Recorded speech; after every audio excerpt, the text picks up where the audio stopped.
மீசான் டிவியின் தமிழ் பேசும் உறவுகளை அன்போடு வரவேற்றுக் கொள்கிறோம். இன்றைய நாள் இந்த காணொளியில ஒவ்வொரு மூமினுக்கும் நபிகளார் ஸல்லல்லாஹு அலைஹி வஸல்லம் அவர்கள் தமது உயிருக்கு நிகர் இல்ல உயிருக்கு மேல் இப்படி நேசிக்கப்படுகின்ற நபிகளார் ஸல்லல்லாஹு அலைஹி வஸல்லம் அவர்களை ஒருத்தன் ரொம்ப மோசமாக ஏசி பேசி தூசிச்சு வசப்பாடி இருக்கிறான்.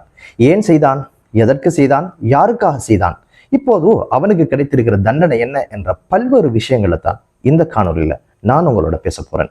இதுவரைக்கும் எங்களுடைய சேனலை யாரெல்லாம் சப்ஸ்கிரைப் பண்ணலையோ அவங்க எங்களுடைய சேனலை சப்ஸ்கிரைப் பண்ணி வைங்க.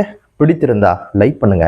இது சம்பந்தமாக நீங்க என்ன நினைக்கிறீங்களோ அந்த ஒரு விஷயத்தை கமெண்ட்ல சொல்லுங்க. ஈரான் நாட்டை சேர்ந்தவன் அமீர் ஹுசைன், 37 வயதுடையவர், ஒரு பாடகர்.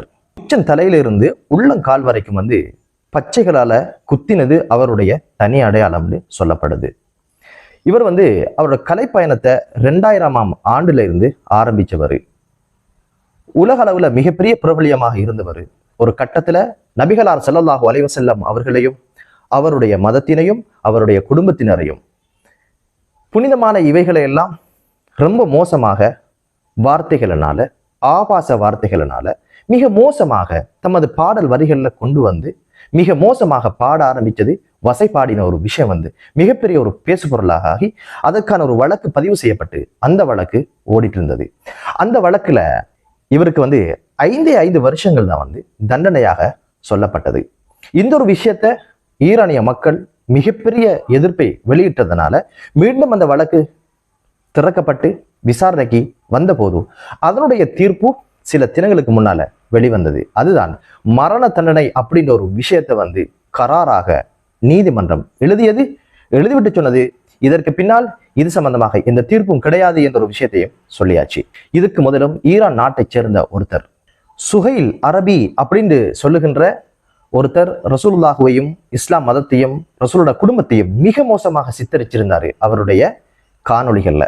இந்த ஒரு விஷயம் வழக்குக்கு வந்த நேரம் இவருக்கு மரண தண்டனை ஈரான் தீர்ப்பாக வழங்கியது, ஈரானுடைய நீதிமன்றம் வழங்கியது.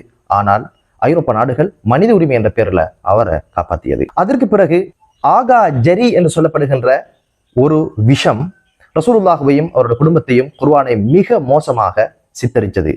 அவருக்கும் மரண தண்டனை கொடுக்கப்பட்டது. ஆனால் ஐரோப்பா நாடுகள் உள்ள பூந்து அந்த ஒரு விஷயத்தையும் நிறுத்திட்டாங்க.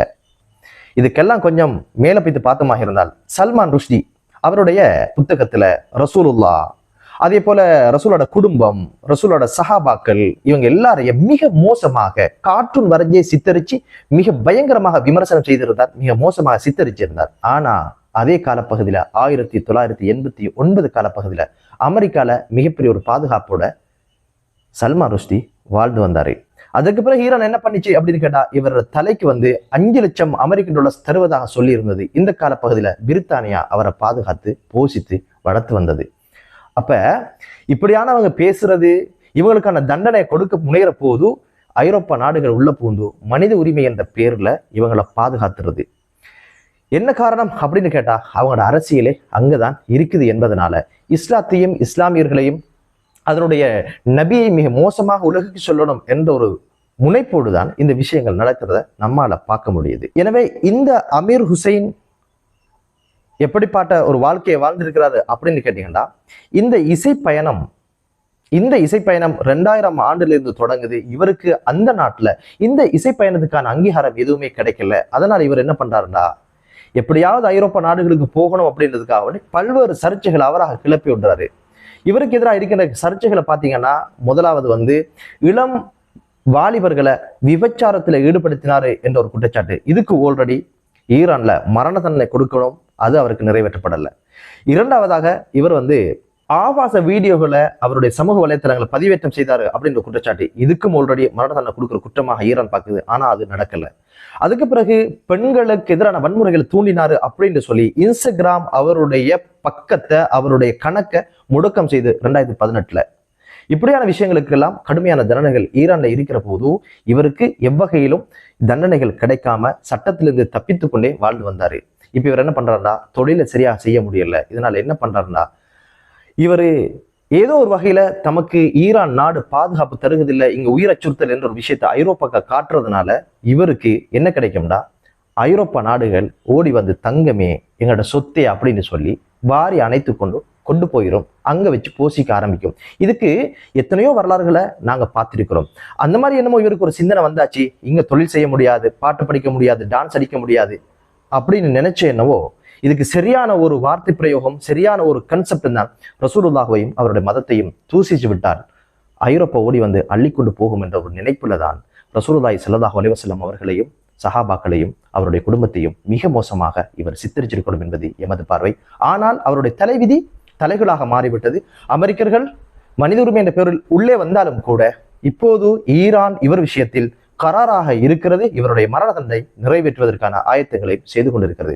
நிச்சயமாக இந்த ஒரு விஷயத்தில் வந்து இவருக்கு விடுதலை கிடைக்குமா அப்படின்னு கேட்டா எம்மை பொறுத்த வகையிலே அது நடக்காது, சாத்தியமில்லை என்பதுதான் எமக்கு தெரிகிற விஷயம். காரணம் என்ன அப்படின்னு கேட்டீங்கன்னா, மரண தண்டனை விஷயத்தில் வந்து ஈரான் ஒருபோதும் பாரபட்சம் காட்டுவதும் இல்லை, கருணை காட்டுவதும் இல்லை. சமூகத்திற்கு நாட்டிற்கு தேவையில்லாத விஷயமாக இருந்தால் அவர்கள் இவ்வுலகை விட்டும் அவர்களை மறு உலகத்தில் வாழும்படி அனுப்பிவிடுவார்கள். கிட்டத்தட்ட ஒரு ஆண்டுக்கு 900 பேருக்கு மரண தண்டனை நிறைவேற்றுகின்ற ஒரே நாடு ஈரான் மட்டும்தான். ஒரு வாரத்துல 40 பேருக்கு மரண தண்டனையை நிறைவேற்றிய அந்த ஒரு சந்தர்ப்பமும் ஈரான்ல நடந்ததாக ஐநா சபை ஒரு அறிக்கை சொல்லுகிறது. என்னதான் இருந்தாலும் இந்த அமீர் ஹுசைன் என்று சொல்லப்படுகின்ற இந்த பொப் பாடகர் நிச்சயமாக இந்த தண்டனையில் உள்வாங்கப்படுவார் என்பதுதான் எமது பார்வை. அவருடைய தந்தை சொல்லும்போது சொல்லியிருக்கிறார், ஒரு நோயாளி விடயத்தில், ஒரு பிரபலியத்தின் விடயத்தில், ஒரு கலைஞன் விஷயத்தில் அரசு எப்படி நடக்கணுமோ அவ்வாறு நடந்து கொள்வதை நான் எதிர்பார்க்கிறேன் என்று சொல்லி மேல்முறையீட்டில் இவருக்கான விடுதலை பெற்றுக்கொள்ளலாம் என்ற ஆசையில் இருப்பதாக தெரிய வருகிறது. நீங்கள் பாட்டு படிக்கலாம், கூத்தடிக்கலாம், கும்மாளம் அடிக்கலாம், என்ன வேண்டாலும் நீங்கள் செய்து கொள்ளலாம். ஆனால் ஒரு இறை தூதரை விமர்சிக்கின்ற அளவிற்கு அவருடைய காட்பதத்தில் இருக்கின்ற தூசிக்கு கூட நீங்க நிகர் கிடையாது என்பதை நாங்க ஆழமாக பதிவு செய்து கொள்ள விரும்புகிறோம். அந்த வகையிலே ரசூலுல்லாஹி ஸல்லல்லாஹு அலைஹி வஸல்லம் அவர்கள் எப்படிப்பட்ட மனிதர் என்பதற்கு சில விஷயங்களை நாங்க இங்க பகிர்ந்து கொள்ள நான் நினைக்கிறேன். ரசூலுல்லாஹி ஸல்லல்லாஹு அலைஹி வஸல்லம் அவங்க ஒரு தடவை பள்ளியில் இருக்கிற சந்தர்ப்பத்துல அப்துல்லாஹ் இப்னு உபை இப்னு சலூல் அவருடைய மகன் ரசூலுல்லாஹ் சந்திக்க வராரு. வந்து கேட்கிறாரு, யா ரசூலல்லாஹ், எனது வாப்பா வஃபாத் ஆகிட்டாரு, எனது வாப்பாக்கு உங்களுடைய ஆடைய கஃனாக அணிய வைக்கணும் அப்படின்னு கேட்கிறாரு. சஹாபாக்கள் எல்லாம் ரசூலுல்லாஹ்வை பார்க்குறாங்க. முதல்ல இந்த அப்துல்லாஹ் இப்னு சலூல் யாரு அப்படின்னு ஒரு விஷயத்த நான் சொல்லிக்கிறேன். இவன் தான் முனாஃபிக்குகளுடைய தலைவன். ரசூலுல்லாஹி ஸல்லல்லாஹு அலைஹி வஸல்லம் அவர்கள் மதீனா வாழ்க்கையில இவனால பட்ட துன்பங்களும் கஷ்டங்களும் சாதாரணமானவை அல்ல.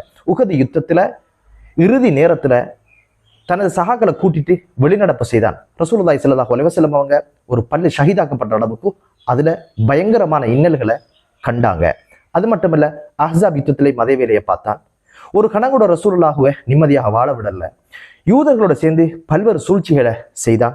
இப்படி இவனுடைய அட்டகாசம் கட்டுக்கடங்காம போற சந்தர்ப்பத்துல ரசூலுல்லாஹ் உடல் ரீதியாக எல்லா வலிகளையும் தாங்குகின்ற வலிமை இருந்தது. ஆனா ரசூலுல்லாஹ் வெறுமனே உடைந்து விழுந்தது வந்து ஆயிஷா ரலியல்லாஹு தஆலா அன்ஹா அவங்க விபச்சாரி என்ற ஒரு விஷயத்த இந்த மனிதர் தான் கட்டவிழ்த்து பிரச்சாரம் செய்தாரு. ரசூலுல்லாஹி ஸல்லல்லாஹு அலைஹி வஸல்லம் இத்தனை துன்பங்களையும் யாரால் பட்ட? அப்துல்லாஹ் இப்னு உபை இப்னு சலூல் என்ற முனாஃபிக்குகளுடைய தலைவனால. இப்படி இருக்கிற இந்த நேரத்துல தான் எனது வாப்பா இறந்தாச்சு, உங்களோட ஆடையை தாங்க கஃனிட அப்படின்னு சொல்லி ரசூலுல்லாஹ்ட்ட வந்து அவருடைய மகன் வந்து கேட்கிறாரு. சஹாபாக்கள் எல்லாம் ஆச்சரியமா பார்த்தாங்க, ரசூலுல்லாஹ் என்ன மாதிரி நடந்துக்க போறாரு அப்படின்னு சொல்லி. ரசூலுல்லாஹி ஸல்லல்லாஹு அலைஹி வஸல்லம் ஒரு கணம் கூட யோசிக்கல, தமது ஆடையை கொடுத்து வாப்பாக்காக நீங்க இதை கஃனிடுங்கன்னு கொடுத்து அனுப்பினாங்க. கொஞ்ச நேரத்துல திரும்ப வந்து கேட்கிறாரு, யா ரசூலுல்லாஹ், என்ற வாப்பாவை நீங்க தான் தொழுவிக்கணும் அப்படின்னு சொல்லி. சஹாபாக்களுக்கெல்லாம் ரொம்ப ஆச்சரியமா போச்சு. ரசூலுல்லாஹி ஸல்லல்லாஹு அலைஹி வஸல்லம் அவங்க ஜனாஸாவை நோக்கி நடக்க ஆரம்பிக்கிறாங்க. உமர் ரலியல்லாஹு தஆலா அன்ஹு அவங்க ரொம்ப ஆக்ரோஷமானவங்க, ரொம்ப ஆத்திரப்படுறவங்க, நியாயத்துக்காக வேண்டி குரல் கொடுக்குறவங்க. ரசூலோட ஆடை பிடிச்சு இழுத்து சொன்னாங்க, யா ரசூலல்லாஹ், நீங்க என்ன பண்ண போறீங்க? இப்படி எல்லாம் நடந்ததெல்லாம் நீங்க மறந்துட்டீங்களா? ஆயிஷா நாயுடு விஷயத்தை மறந்துட்டீங்களா அப்படின்னு கேட்டுட்டு அதையும் தாண்டி ரசூலுல்லாஹி ஸல்லல்லாஹு அலைஹி வஸல்லம் நடக்க ஆரம்பிச்சாங்க. ஜனாஸா தொழுகையை நடத்துறதுக்கு கிட்ட போன நேரம் உமர் ரலியல்லாஹு தஆலா கேட்டாங்க, யா ரசூலல்லாஹ், இவர்கள் விஷயத்தில் நீங்கள் 70 தடவை இஸ்திக்ஃபார் செய்தாலும் அது ஏற்றுக்கொள்ளப்பட மாட்டாதே, அந்த பாவ பிரயாச்சித்தம் வேலைக்காகாதே என்ற ஒரு விஷயத்தை ஞாபகப்படுத்தின நேரம் ரசூலுல்லாஹி ஸல்லல்லாஹு அலைஹி வஸல்லம் அவங்க கேட்கிறாங்க, உமரே, 70 தடவை என்று தானே இறைவன் சொன்னான், 70க்கு மேல் நான் கேட்டு பார்க்கவா? இன்னாரை இறைவன் மன்னிக்கட்டுமே என்று சொன்னார்கள் ரசூலுல்லாஹி ஸல்லல்லாஹு அலைஹி வஸல்லம் அவர்கள். தனக்கு எதிராக வாழ்ந்தவன், தன்னை வாழ விடாதவன், தனது நிம்மதியை கெடுத்தவன், தனது மனைவி உயிருக்காக நேசித்த ஆயிஷா ரலியல்லாஹு அன்ஹா அவங்களையே விபச்சாரி என்று சொல்லி தலைகுனிவையும் அவமானத்தையும் ஏற்படுத்தியவன். இறுதி நேரத்தில் ரசூலுல்லாஹ் அதெல்லாம் மறந்து மன்னிக்கின்ற மனநிலையில் இருந்து அவருக்கான தொழுகையை நடத்தி முடித்தார்கள் என்ற ஒரு சம்பவம் வரலாற்றுல அழியா பொன்னெழுத்துக்களால் பதிக்கப்பட வேண்டியவை. இப்படியான பண்புள்ள ஒரு மனிதரை தூசிக்கிறதுக்கு உனக்கெல்லாம் என்ன அருகதை இருக்கிறது என்பதுதான் இன்னைக்கு இஸ்லாமிய உலகம் கேட்கின்ற கேள்வி. ஒரு இறைவனுடைய தூதர், பண்பானவர், அன்பானவர், விரோதிக்கும் நல்லது நினைக்கிறவர், இப்படியான ஒரு மனிதரை தூசிக்கிறதுக்கு பாடல் வரிகளை பாடுறதுக்கு எதற்காக செஞ்சீங்க? காரணம், ஐரோப்பால பெரு வாழ்வு வாழணும், ஐரோப்பியர்களை திருப்திப்படுத்தணும் என்ற நோக்கத்துக்கு தானே இப்ப ஒரு மரணத்தன கைதியாக இறைவன் உங்களை ஆக்கியிருக்கிறான் என்பதுதான் மீசான் டிவியினுடைய பார்வை. இந்த தண்டனை நிச்சயமா அவங்களுக்கு கிடைக்கணும். அதுக்கான காரணம் என்ன அப்படின்னு கேட்டீங்கன்னா, உலகம் அமைதியானது, அழகானது, ஆனா இன்னைக்கு யுத்த களமாகவும் ரணங்களாகவும் மாறி இருக்கிறதுக்கான காரணம் 3 விஷயங்கள். ஒன்று, மதத்தின் பெயரால் சண்டை, இனத்தின் பெயரால் சண்டை, நிலத்தின் பெயரால் சண்டை. இவை அனைத்தும் இல்லை என்றால் இந்த உலகம் பசுமையாகவும் அழகாகவும் இருக்கும் என்பது எமது பார்வை. எனவே இது போன்ற மோசமான செயல்களில் ஈடுபடுகின்றவர்கள் நிச்சயமாக சட்டத்தின் முன் நிறுத்தப்பட வேண்டும். அவர்களுக்கான தண்டனைகள் கொடுக்கப்பட வேண்டும். அமெரிக்கர்களுக்கும் ஐரோப்பியர்களுக்கும் தேவையானது இஸ்லாத்தை விமர்சிக்கின்றவர்களை போஷித்து வளர்ப்பார்கள். காரணம், இஸ்லாம் போபியா, இஸ்லாத்தை பற்றிய அச்ச சூழலை உருவாக்க வேண்டும். இதனுடைய தூதரே மிக மோசமானவர் என்ற ஒரு பிம்பத்தை உலகத்தில் கட்டி எழுப்ப வேண்டும் என்பதுதான். எனவே இறைவனுடைய நாட்டம் வேறு விதமாக அமைந்திருக்கிறது. எனவே அமீர் ஹுசைன் எப்படியோ மரண தண்டனை கைதியாக இப்போது சிறையிலே வாழ்கிறார். கூடிய சீக்கிரம் அவருடைய மரண தண்டனை நிறைவேற்றப்பட வேண்டும். இது போன்ற இழி செயலில் ஈடுபட்டவர்களுக்கு தகுந்த தண்டனை கொடுத்து உலகம் அமைதியாக இருக்க வேண்டும் என்பதுதான் மீசான் டிவியினுடைய பிரார்த்தனையாகவும் இருக்கிறது என்று கூறி மற்றொரு காணொளியிலே உங்கள் அனைவரையும் சந்திக்கும் வரை நன்றி.